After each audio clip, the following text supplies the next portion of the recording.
Salam tout le monde, c'est Yacine, j'espère que vous allez bien.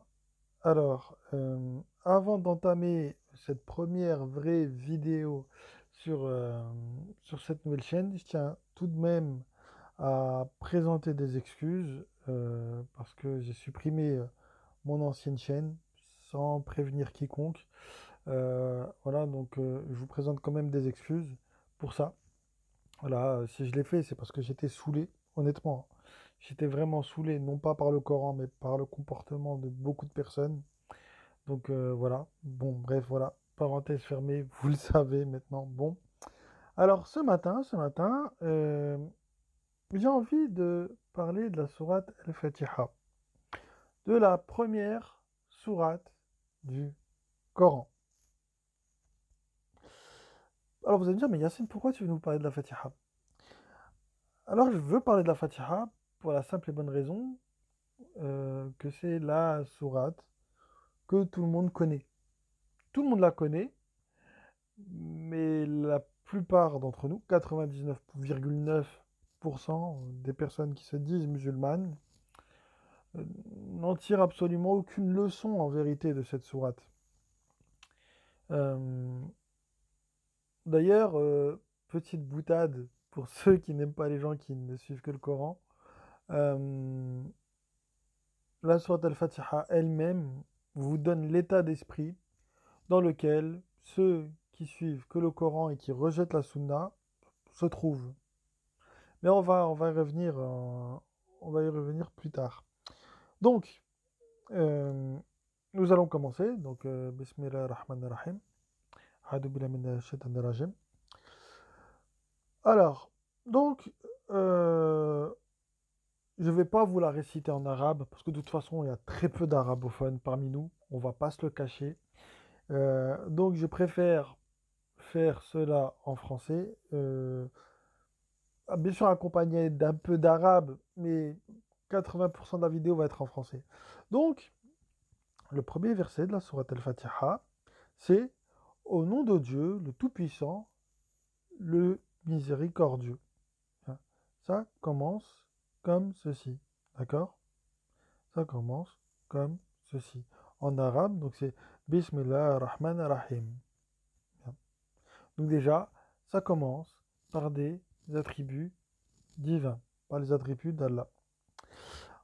Ensuite, le deuxième verset, louange à Dieu, et eux, ils vous ont traduit Seigneur des mondes, Rab al-Alamin, d'accord? Alhamdulillah, Rab al-Alamin. Alamin ne veut pas dire les mondes, en vérité, ça ne veut pas dire ça, mais on va en revenir dans une prochaine vidéo. Enfin, quoique non, finalement, je vais plutôt le faire là maintenant. C'est peut-être plus utile. Alors, ici, je vous mets un panneau, un petit panneau, attention, ça n'est que mon avis et ça n'est que ce que je pense.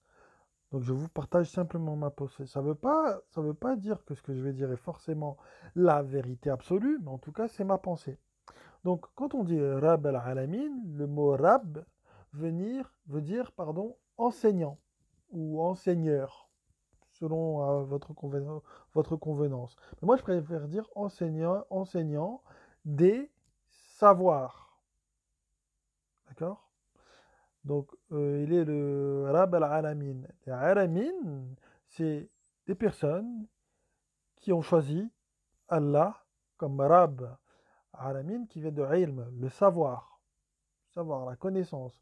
Donc, dans le deuxième verset de la sourate Al-Fatiha, où on vous dit Alhamdulillah Rabbi al-Alamin, donc, pour être parmi les Alamin, il faut avoir choisi Allah comme Rab. C'est aussi logique que ça. D'ailleurs, vous devriez avoir que Allah comme Rab, que lui. C'est d'ailleurs le principal enseignement de la sourate Al-Fatiha, c'est qu'il ne faut être tourné que vers lui. Donc très bien. Maintenant, le troisième verset qui a été traduit par le Tout-Puissant, le Miséricordieux. D'accord? Donc en arabe, Ar-Rahman Ar-Rahim. Donc on va pas revenir, enfin je vais pas revenir sur ça sur Ar-Rahman Ar-Rahim. Bon, on va les laisser tel quel, c'est pas grave, on va pas polémiquer sur ça. c'est pas le plus important, j'ai envie de dire. Ensuite, Malik Yawmiddin. Malik Yawmiddin, qui est traduit par possesseur du jour de la religion. Alors, on va y revenir, vous en faites pas, dans d'autres vidéos, sur tous ces termes. Ne vous en faites pas, ça va venir. Alors, le mot din ne veut pas dire religion, à mon sens. Le mot din vient de dina, que vous allez retrouver dans d'autres versets, dans d'autres sourates. Quand on va travailler sur le mot din, vous en faites pas, on va voir tout ça. Le mot din, en vérité, voudrait plutôt dire, comment dire, euh, en droit français, on appellerait ça une dette ou une redevabilité. Voilà. Euh, En gros, c'est possesseur du jour des comptes. Moi, plutôt, je dirais dans ce que j'ai en tête. Mais le mot din, en fait, c'est le din, et c'est une façon d'être redevable envers Dieu. Voilà. Ton din est la redevabilité envers Dieu. C'est ta redevabilité exclusive envers Dieu. C'est ça en fait le din. Donc voilà, donc, mais là on parle de l'yom el din, donc le jour du din, donc le jour de la redevabilité, le jour des comptes, tout simplement. Donc ensuite, là, on arrive au cinquième verset, qui est très intéressant, qui nous dit Liyaka na'budu wa liyaka nasta'in. Je répète, Liyaka na'budu wa liyaka nasta'in. En français, on le traduit de la manière suivante. C'est toi seul que nous adorons, et c'est toi seul dont nous implorons le secours. Je répète, c'est toi seul que nous adorons, et c'est toi seul dont nous implorons le secours.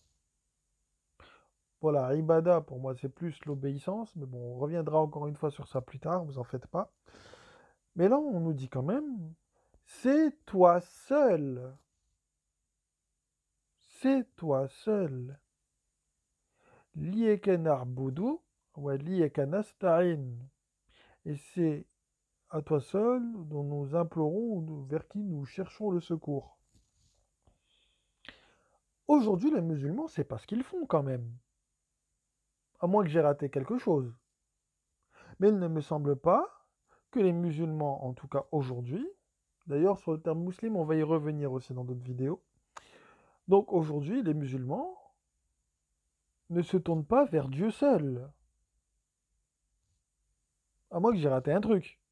Les musulmans aujourd'hui ne se tournent vers leurs imams et vers leurs savants.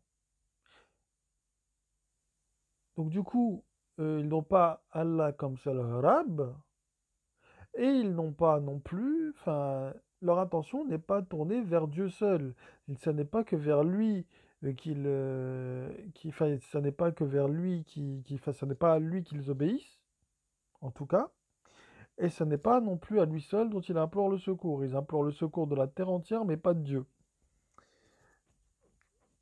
Et ensuite, donc le verset suivant, donc il vient après Lieka na'budu, Lieka nasta'in, euh, qui dit Ihdina sirata al-mustaqim, pardon pour mon accent, qui est traduit par Guide-nous sur le droit chemin. Alors moi, récemment sur Discord, j'ai discuté avec des sunnites qui m'ont dit non, non, mais il n'y a pas que Dieu qui guide, il y a aussi Mohammed qui guide. Ah bon? Ah bon? Pourtant, là, c'est pas du tout ce qui est dit, quoi.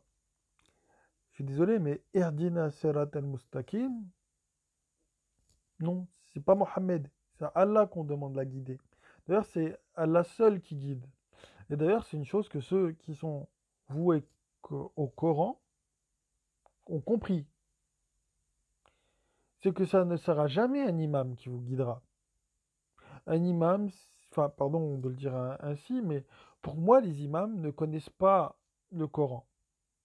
Ils vous ont inventé une religion euh, qui n'a absolument rien à voir avec ce que Allah demande dans le Coran. On verra ça plus en détail dans les vidéos suivantes. Mais en tout cas, Aujourd'hui, clairement, en islam, ceux qui guident, ce sont les grands savants, les soi-disant grands savants, et les hadiths de Bukhari et Muslim. Voilà. Donc les grands savants via leurs exégèses, les tafasirs, et les hadiths de Bukhari et Muslim. C'est sur ça qu'est basée la religion musulmane aujourd'hui, hein. Ça n'est pas sur le Coran. Qu'on soit d'accord sur ça. Et enfin, le dernier verset qu'ils ont traduit par le chemin de ceux que tu as, voilà, donc le chemin de ceux que tu as comblés de bienfaits, non pas de ceux qui ont encouru ta colère, ni de ceux qui s'égarent. Alors moi j'ai regardé un tafsir de cette dernière, enfin de ce dernier verset, juste par curiosité. Et donc le savant dans ce tafsir-là, il dit non mais là ça parle des juifs et des chrétiens. Ah bon, parce que vous pensez vraiment que Dieu dans ce dernier verset, donc dans le septième verset de la sourate Al-Fatiha, euh, vous pensez vraiment qu'il parle que des juifs et des chrétiens? Sérieusement. Moi, je vous dis, dedans, on y met tous ceux qui pratiquent le shirk, à savoir l'association, et on y met tous ceux qui font du mal. Tous ceux qui font du mal. Notamment ceux qui prennent l'excuse de la religion pour pratiquer de la violence. De la violence qu'elle soit, enfin une violence physique ou psychologique. À mon avis, eux, ils encourent la colère de Dieu. Bon, ceux qui font le shirk, on n'en parle même pas, mais on va voir dans les prochaines vidéos aussi ce que c'est que le shirk, en vérité. Et nous allons voir aussi que dans le sunnisme, il y a une gradation du shirk, donc il y a le petit et le grand shirk. Dans le sunnisme, une chose que très peu de gens connaissent, hein, ne vous en faites pas, je vais sortir les choses et tout. Euh, Donc voilà, donc ça n'a rien à voir avec, enfin, si, ça, quelque part, on peut dire que ça a à avoir un lien, enfin, que ça peut avoir un lien avec ce que font les juifs et les chrétiens aujourd'hui, mais ça n'est pas que eux. En fait, si vous voulez, dans les tafsirs, avec ce dernier verset, en fait, on y trouve juste de l'antisémitisme primaire et de la christianophobie, voilà, juste pour se faire plaisir, moi j'ai l'impression, donc ça n'a pas grand intérêt au final. Donc voilà. Donc, on va conclure cette vidéo en donnant, enfin en tout cas en donnant enfin l'enseignement que moi j'ai tiré de la sourate Al-Fatiha. La sourate Al-Fatiha, si elle est la première sourate du Coran, ça n'est pas pour rien. Pas pour rien. Enfin, on dit qu'elle fête le Coran, donc qu'elle ouvre le Coran. Certains y voient une introduction. Moi, je n'y vois pas une introduction. Moi, j'y vois en vérité une Dora, parce que c'est ce que c'est une Dora, euh, qui t'enseigne dans quel esprit le croyant doit s'inscrire. C'est-à-dire être voué à Dieu seul et exclusivement à Dieu, sans lui donner d'associé. Parce que si tu lui donnes un quelconque associé ou si tu fais du mal, tu vas te retrouver dans la case, voilà, du dernier verset, donc du septième verset qu'on vient d'évoquer de la sourate Al-Fatiha. Voilà, tout simplement. Voilà, donc j'en ai fini pour cette vidéo. Je vous souhaite une excellente journée à tous. Je ne sais pas quand est-ce que je ferai la prochaine vidéo. Soit dans la journée, ou soit peut-être demain ou après-demain, j'en sais rien. Ça dépendra de ce qu'on fera sur Discord, de ce qu'on sera en train d'étudier sur le Discord. Pour ceux qui veulent rejoindre le Discord, donc mettez-moi un commentaire avec votre adresse mail et je vous enverrai le Discord. Voilà. Donc sur ce, bah, moi je vous passe le salam et je vous souhaite une bonne journée. Salam.